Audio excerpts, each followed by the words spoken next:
Peter Adrians. I represent the Baha'is of the United States in their Office of Public Affairs on sustainability issues, and I'm also a board member of the International Environment Forum, the sponsor of this side event. We're delighted to have you join us this afternoon for a discussion about accountability and principles of accountability, particularly for climate change agreements. Accountability has been a strong topic of discussion at this COP for obvious reasons. We need to be accountable. We need to have an agreement that is going to be followed through. And we need to make progress on climate change. So all of our panelists today are going to talk about different aspects of accountability and how that might help us move forward. I'm going to take a couple minutes just to introduce the whole panel, and then what they're talking about, and then we'll let them speak one at a time. Our first panelist is Sylvia Karlsson, and Sylvia is Assistant Professor of Public Administration and Policy at Wageningen University in the Netherlands. She's going to be speaking about principles as the ethical foundation of accountability relationships. After Sylvia, Mo Sami will be next, and she's also a researcher and lecturer at University of California, Irvine. She's the only member of the UCal Irvine group here that is in the civil society section of the COP.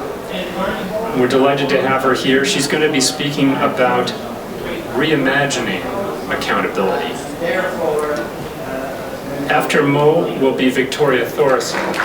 Victoria's on the end there. Victoria is the UNESCO Chair for Education about Sustainable Lifestyles. She's also a board member of the International Environment Forum, and she's the director of PEARL, the Partnership for Education about Responsible Living. That's a coalition of 140 some universities in 50 countries. Lastly, Arthur Dahl, who's president of the International Environment Forum and a retired senior officer for UNEP, is going to talk about personal and professional accountability and ethical challenge. I think you'll see in the mix of these presentations a lot of food for thought on the topic of accountability, and I'm very excited to hear our speakers, so I'm going to ask Sylvia to start us off.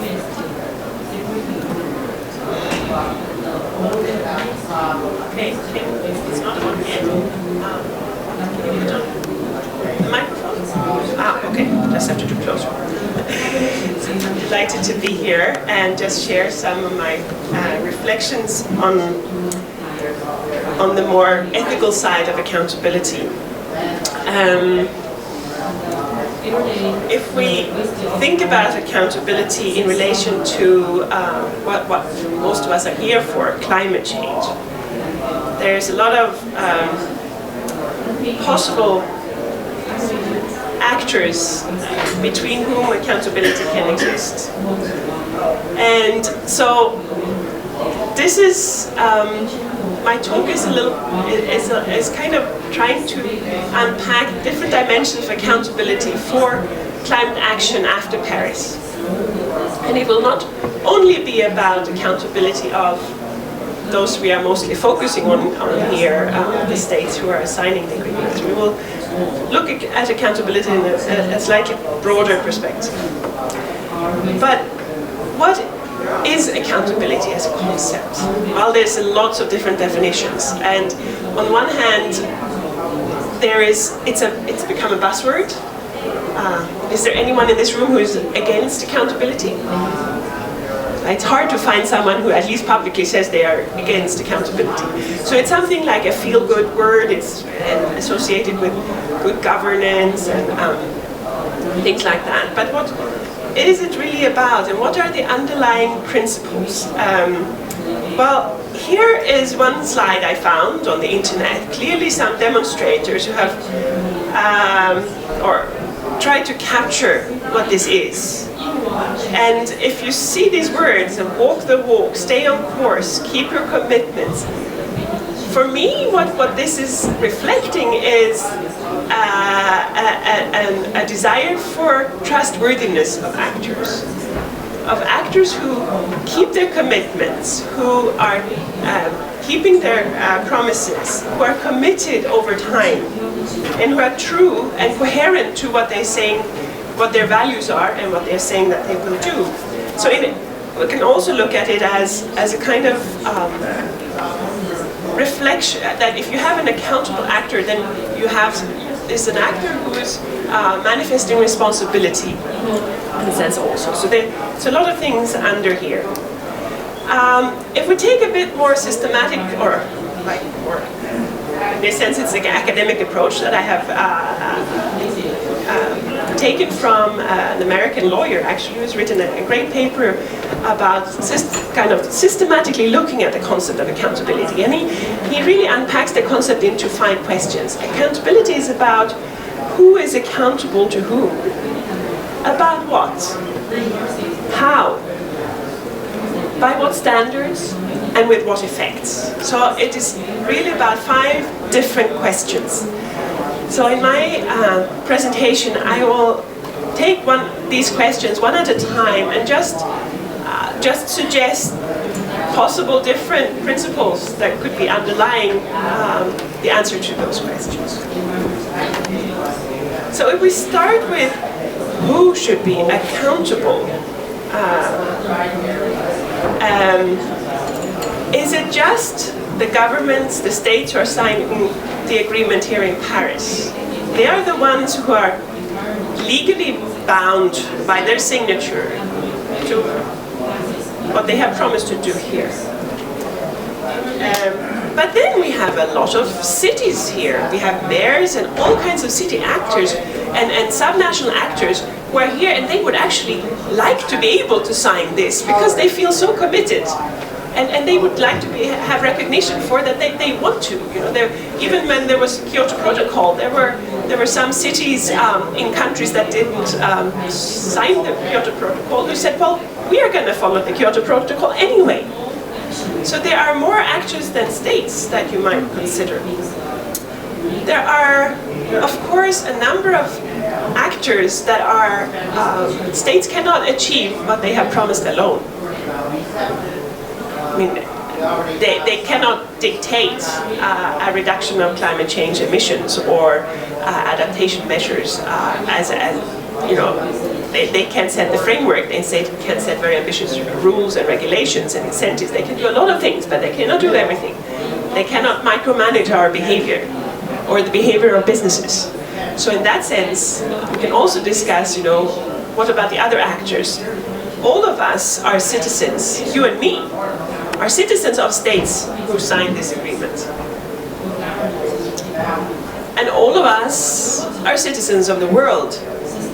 And if we take the perspective that we are born into this world as a trust of the whole, then this accountability would also somehow come to our own selves.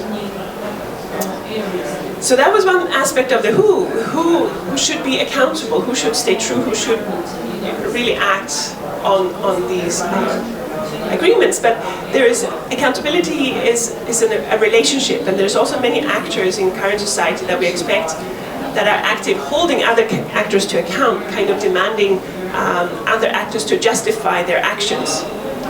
So these account holders, they're the actors who are trying to make sure that now keep on your track. When we talk about the states, of course we have lots of different actors who are focusing on their state behavior. You have civil society actors here, very active in making sure that countries try to justify if they don't take a sufficiently ambitious agreement, and that will keep monitoring what states do after today. But we have also, then there's also states trying to hold each other to account, kind of that they should have to show to each other that they are keeping the promises they have made here. And there is, of course, domestic institutions and domestic publics also that are engaged in looking what the states are doing. Parliaments, audit agencies, courts can also play that role. If we move from the question of who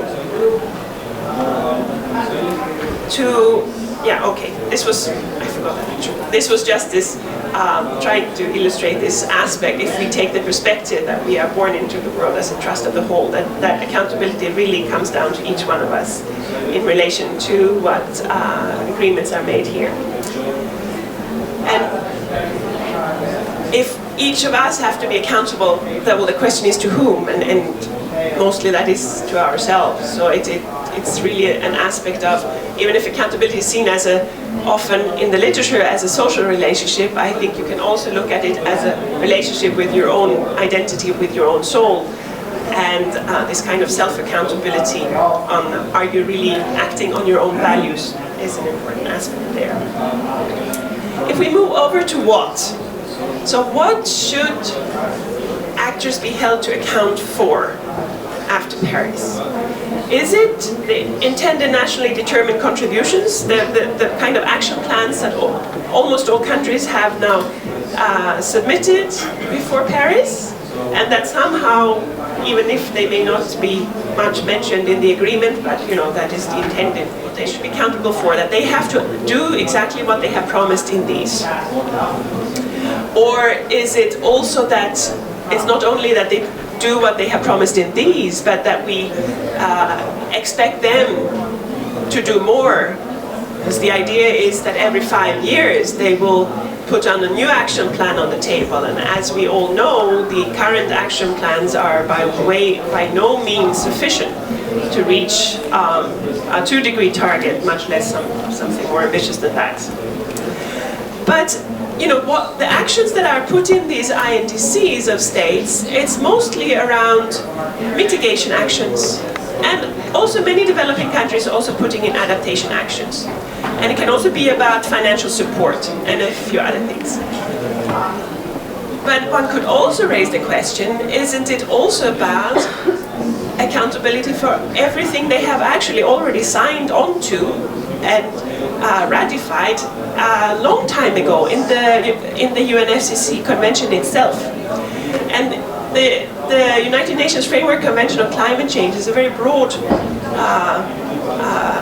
legal text, and it covers a lot of areas.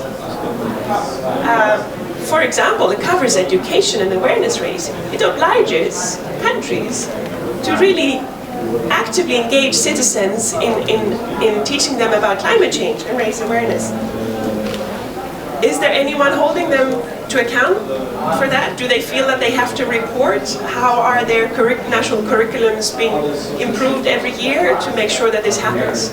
So I'm just raising the issue that what we are holding them to account for is important, that it includes those things that might actually be more influential in the long run than the mere numbers of tons of CO2 emissions in the short run.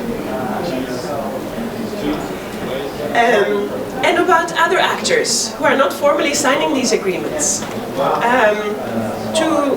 Are we as individuals, as citizens, shall we just wait and see what the law, the law of our country will require us to do? Or shall we, or are there ethical standards that we should hold ourselves to account for or hold others to account for? So even if we haven't signed an agreement, there are actors who haven't signed an agreement, maybe there are still basic ethical standards that we feel that we should both hold others and ourselves to account for.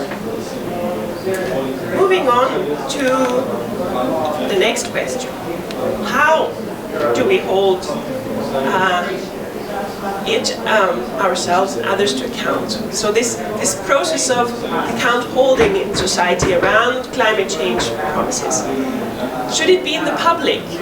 Is it because it concerns all of us? Do we want public processes, whether at domestic level? Do we want our government hopefully has its own internal processes to make sure that their policies are delivering what they have promised to do. But do we also want them to share their evaluations and progress openly with us as citizens? Do we want to be, are we going to take the energy to follow that and be informed about that and give input on that? So whether it is out in the public or whether it is a very private, secretive affair, so to speak, we can take the international regime as an example. So after the what they are very much how the Paris Agreement works and the climate change framework convention before that is that on the one hand states, they do require each other to be transparent about their actions, that they're not comfortable with this accountability relationship. So they want everyone to show that they are doing things that they are promised to do. So there are processes for where countries, they write reports, and these are public. And then the other countries can ask questions on these reports, what is unclear, etc. There's a process for that under the Climate Change Convention. For developed countries particularly, but also in a different version for developing countries. So this is in the open, but it's only other states who can ask questions. And then at the end there is like a 2-hour public hearing in one of these COP meetings where countries then can, one country is on the podium and giving a presentation, and other countries can ask about their implementation and scrutinize or question or so forth, which is so far quite a polite affair. But civil society, other actors are not allowed to ask questions there. So it is kind of a semi-private affair, states among themselves, even if we can watch it on screen. But you have other arenas where states interact very privately, away from the public eye, in the G7, in the G20. Are they there discussing how true they stay to their commitments? Who knows? And what about us as individuals? How do we hold ourselves to account? Perhaps in some contexts we have to do it to our boss, or depending on our faith, to some other institution. Or is it a private conversation with our own soul? So this is again questions to raise about how we exercise accountability. And another question about how is kind of in what spirit do we do this account holding. And now I realize that picture is actually a little late. Yeah, here, this is the one. Do we do it in the kind of blaming, naming, shaming kind of attitude? Focusing on, hey, you have, really on the negative side, you haven't done what you should have done, and, we're gonna, in this kind of negative, perhaps not so constructive spirit? Or do we focus on the things that actors have done? Do we focus on the spirit of encouragement? Really, in that kind of constructive approach?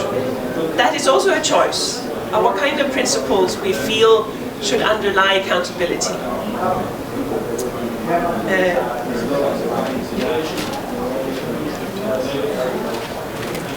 Okay, I have to speed up the last 2 slides.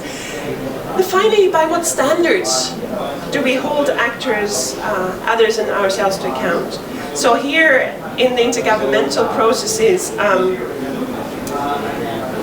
they are still negotiating according to what standards they will hold each other to account, or kind of not quite keep each other, at least for transparency, not officially account holding. But there are lots of actors, NGOs, think tanks, academics, who are producing their own evaluations of, for example, whether their INDCs, the promises they made, are equitable, are fair, is the fair share of countries. So there are lots of different standards around. Different actors choose the standards according to which they try to hold states to account.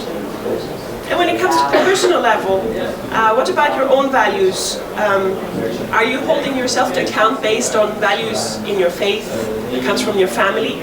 Or are you basing it on the kind of social standards around you? Well, no one else is doing that, so I just follow what others do. Or do you hold yourself to higher standards and become the leader? In a kind of more after ethical codes. And then finally, with what effects do we have accountability relationship? What kind of rewards or sanctions come out of this account holding? Do we focus on the positive, on praising, on helping countries? They will certainly be the principle for the intergovernmental process here is a facilitative process that the purpose of sharing progress on implementation will be to help countries do better policies. So it will not be about shaming or punishing or anything like that because they haven't followed what they have said, but rather in an encouraging spirit. And the same thing then goes for ourselves. If we are kind to ourselves and believing if we didn't do enough today, there's still a day tomorrow where we can do even better. So, and this is just a reflection for the review we can discuss later. Thank you. Thank you, Sylvia.